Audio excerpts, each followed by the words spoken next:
Hi అండి, రోహిలీలా TV ఛానల్కి స్వాగతం సుస్వాగతం. ఇప్పుడు మనము వాళ్ళని ఆ బట్టలు వేసుకోమని ఈ బట్టలు వేసుకోమని లేకపోతే ట్రెడిషనల్గా ఉండాలని చెప్పినా వింటలేదు కదండి. విననప్పుడు ఇంకా మనం ఏం చేయలేం, మనమే తిరుగుబాటు చేయాలి. ఇప్పుడు మనము అసలు మనం ఒక్కసారి మన పూర్వం ఆలోచించుకోండి. తెల్లదొరల్ని మీద ఫైట్ చేసి సత్యాగ్రహం చేసి తెచ్చారు స్వాతంత్రం.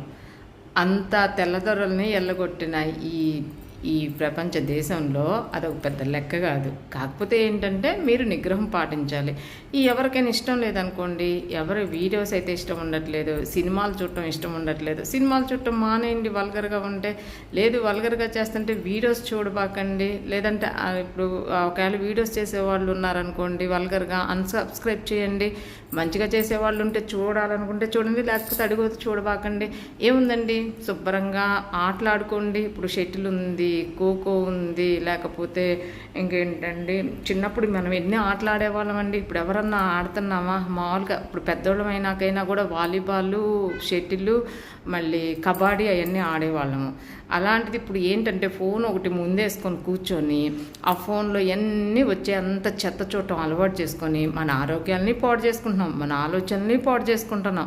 శుభ్రంగా తిరుగుబాటు చేసామనుకోండి, ఎంతకాలం చేసుకుంటారండి? ఎంతకాలం చేస్తారు? మహా అయితే ఒక 2 నెలలు 3 నెలలు లేదంటే సంవత్సరం. ఎవరైనా ఎంకరేజ్ చేస్తుంటే చేయగలుగుతారు, కానీ ఎప్పుడైతే మనం అవాయిడ్ చేసామో ఎవ్వరు కూడా ఏమి చేయలేరండి.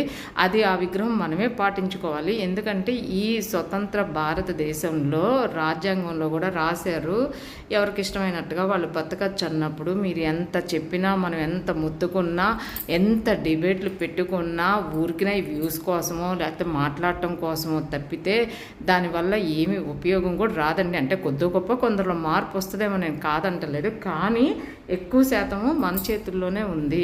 ఇప్పుడు మనము ఫాలో చేయట్లేదు అనుకుందామండి. అప్పుడు ఏం చేస్తారు చెప్పండి? ఇప్పుడు సినిమా వాళ్ళు ఏమంటున్నారు, అలా చేస్తేనే చూస్తున్నారు అంటున్నారు. అసలు అట్లాంటి సినిమాలు, అశ్లీల సినిమాలన్నింటినీ శుభ్రంగా అవాయిడ్ చేయండి. శారీస్ కట్టుకొని లేకపోతే వెస్ట్రన్ టైపు కూడా చక్కగా వేసుకొని నీట్గా వేసుకొని లుక్ ఉన్న సినిమాలు చూశారనుకోండి, అప్పుడు వాళ్ళకి అర్థమవుతుంది, ఓహో ఇలా చూస్తేనే, ఇలా తీస్తేనే, సినిమా తీస్తేనే చూస్తారనుకుంటా అని.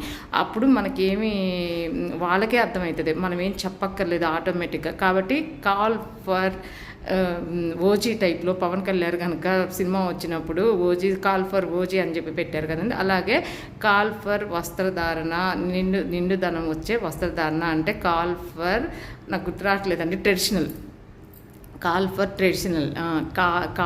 ట్రెడిషనల్ వేర్ అని